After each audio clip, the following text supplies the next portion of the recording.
This is a call for us to re-know each other from the perspective of a higher realm of truth. This is a call for us to claim a new cycle, one of virtuousness.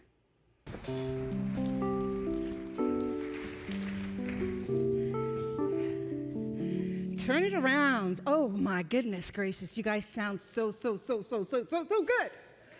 Woo! Now I'm out of breath because I was like over there just singing and dancing. Okay.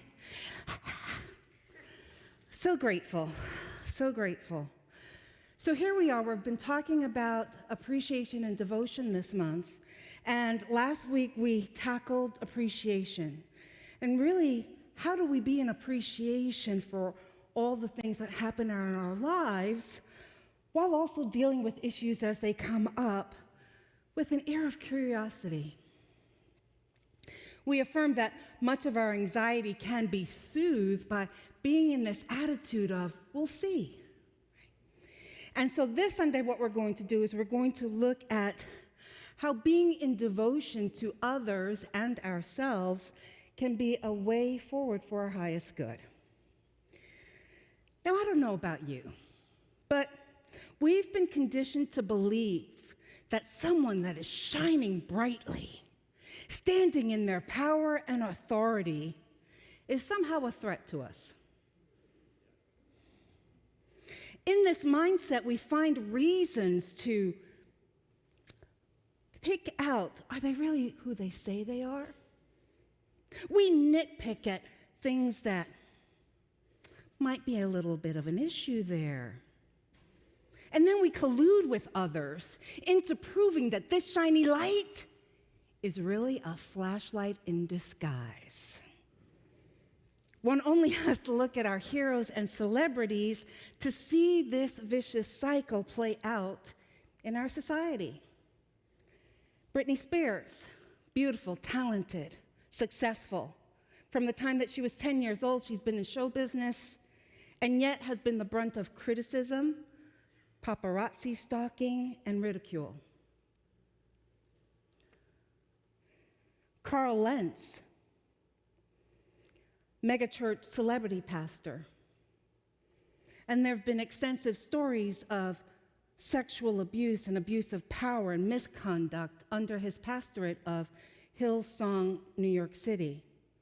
And he's become the recent poster boy for religious abuse of power.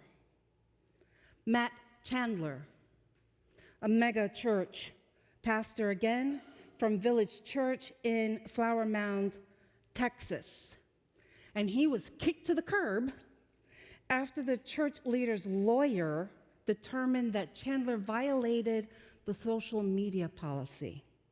How did he do that?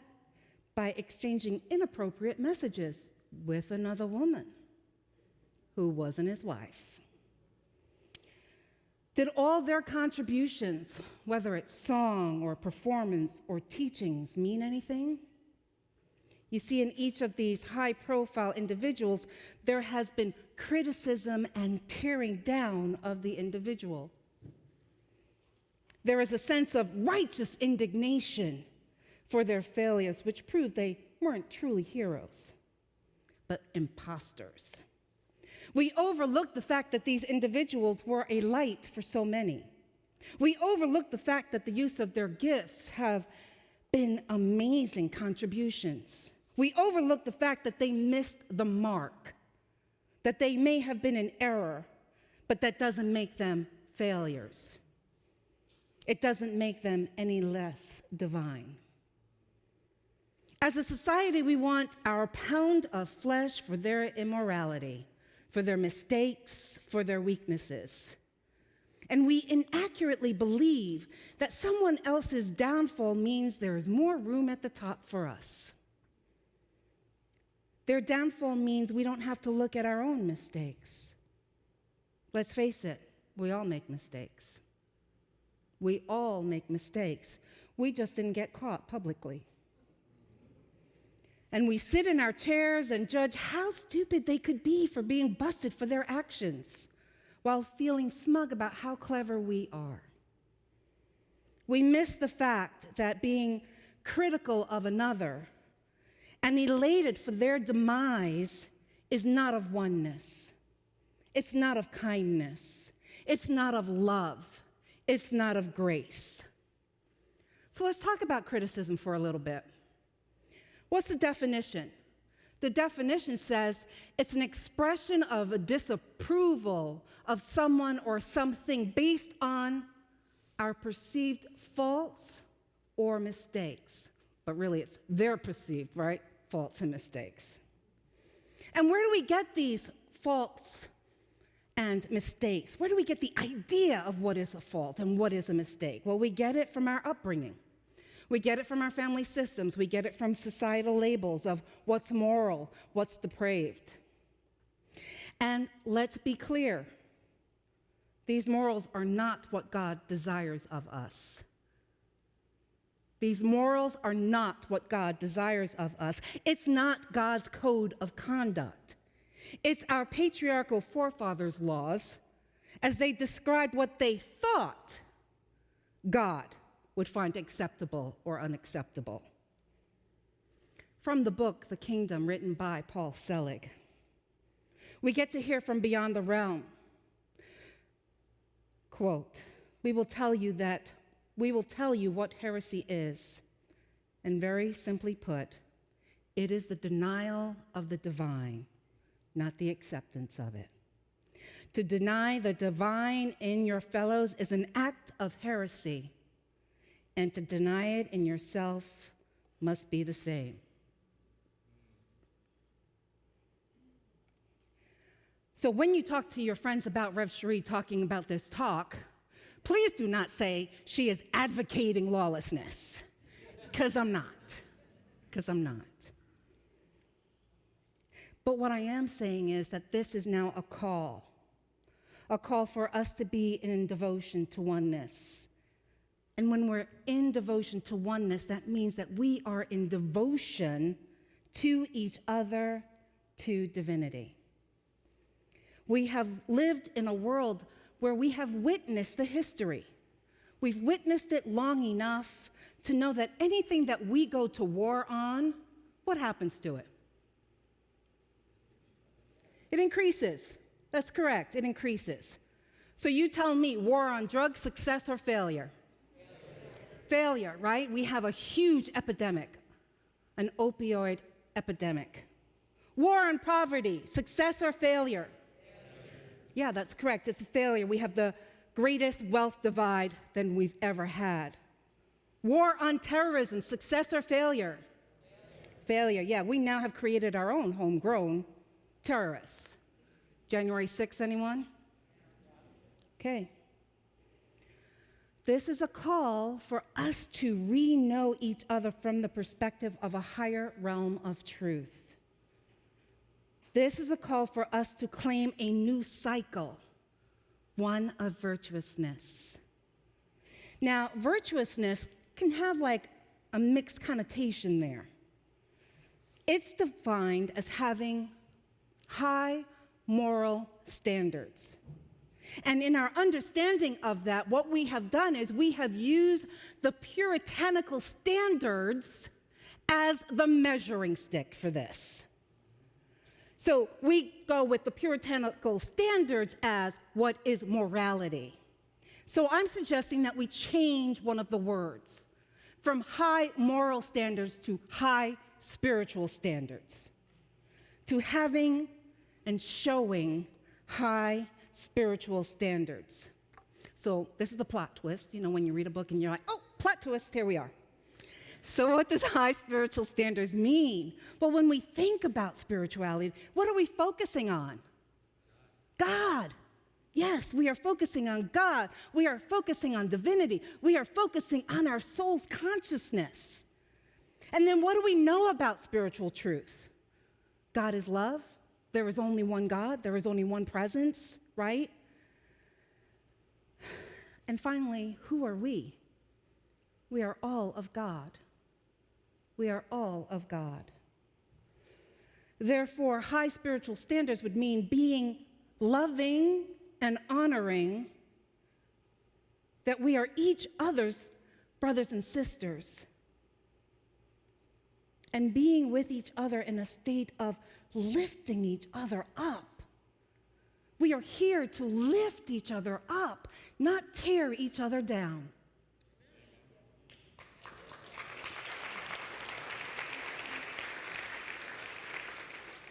This would mean, if we're being virtuous from this new definition, that we would be compassionate with each other. We would celebrate each other's triumphs. Oh, you got that? Oh, you got that? Oh, you got that? Oh, how awesome, right? We would be in a state of grace with each other. We would see their triumphs as our triumphs. We would be in a state of grace with each other, a state of forgiveness with each other, a state of give it another try. Come on, pick yourselves up. Let's do this together. Spirit reminds us of who we have come to be in this next evolution of consciousness. Imagine this. You are not separate from your brother. You believe yourself to be. The light that you are in embodiment knows this well. I am as of my brother. And because you lack separation at this level of accord, the vibration of your being greets the vibration of the being before you, lifts her, lifts it, lifts him to its true nature. Now, you are not fixing. You are not fixing, nor are you spiritualizing them. You are simply knowing them. What we're talking about here, my friends, is re-knowing each other from our divinity to each other's divinity. That's what we're talking about. That's the work that we have signed up. That's why you're here. Anything less is unacceptable.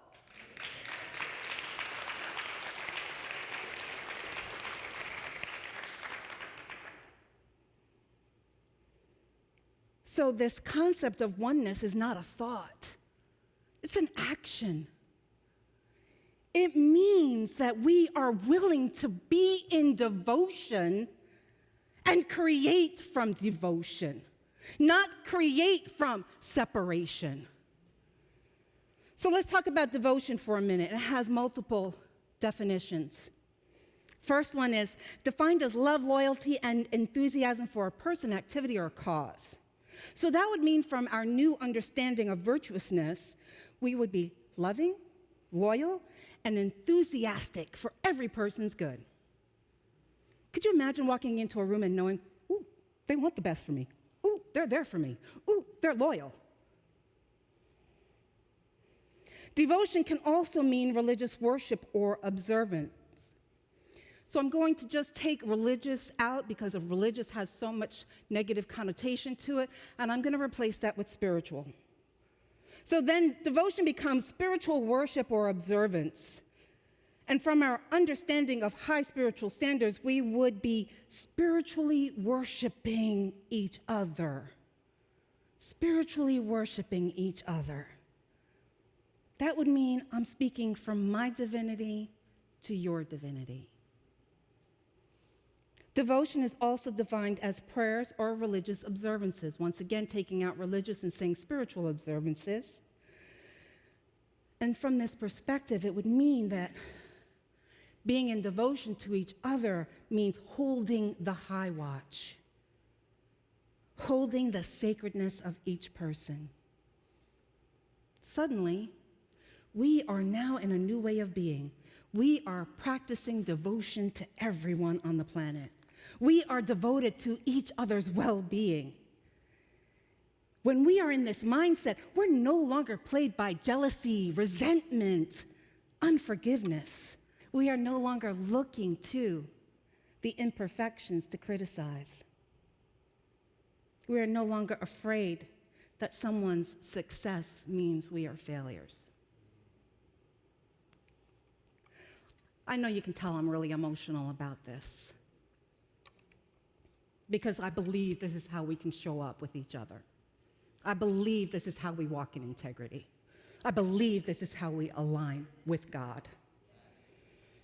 And this new paradigm allows us to walk in alignment and integrity with divinity. We now understand that another's joy and success is for our highest good too. We are simply honoring the truth in each other. This, my friends, is a shift. It's a paradigm shift, but it's also a change in our frequency.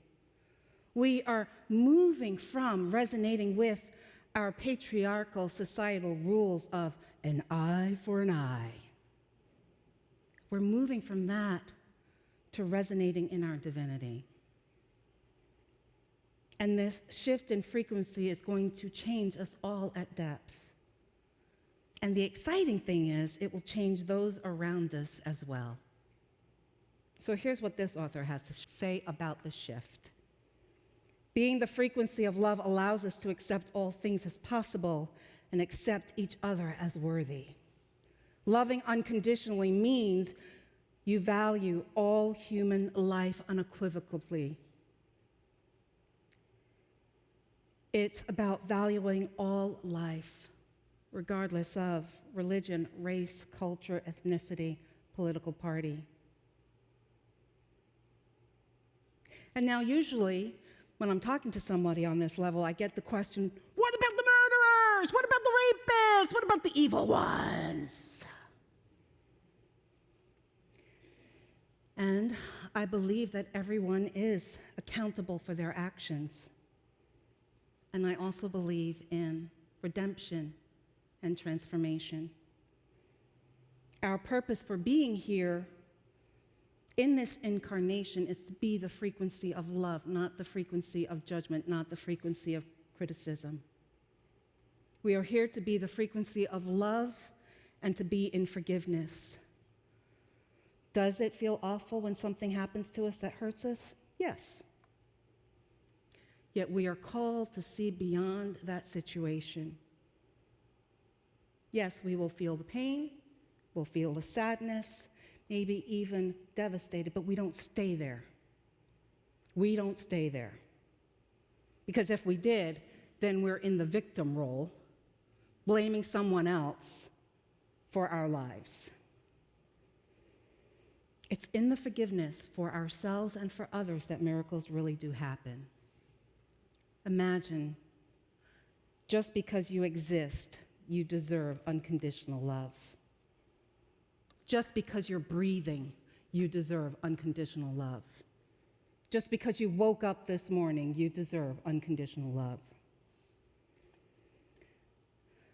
And I have to tell you that I've walked this path myself. I've experienced hurts, blame, labels, lies, strategic maneuvering, and gaslighting. And I've had to make a conscious choice in how I choose to be in the world. I am here to be in devotion to the best of my abilities with everyone that I connect with.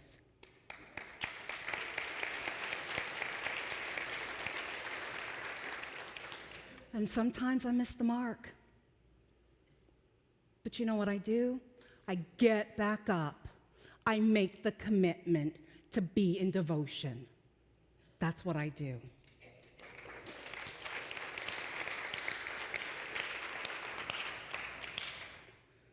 So I believe that it's in our devotion to each other that we show our devotion to Spirit. Each time we love each other, we love God. Each time we honor each other, we honor Source. Each time we forgive another, we forgive our misconceptions of what divinity is. Today's a new day, my friends. I believe that we are here to co-create amazing lives and to be in devotion to each other, to be in love with each other, to lift each other up, to see the good in each other, to just call us up. Join me.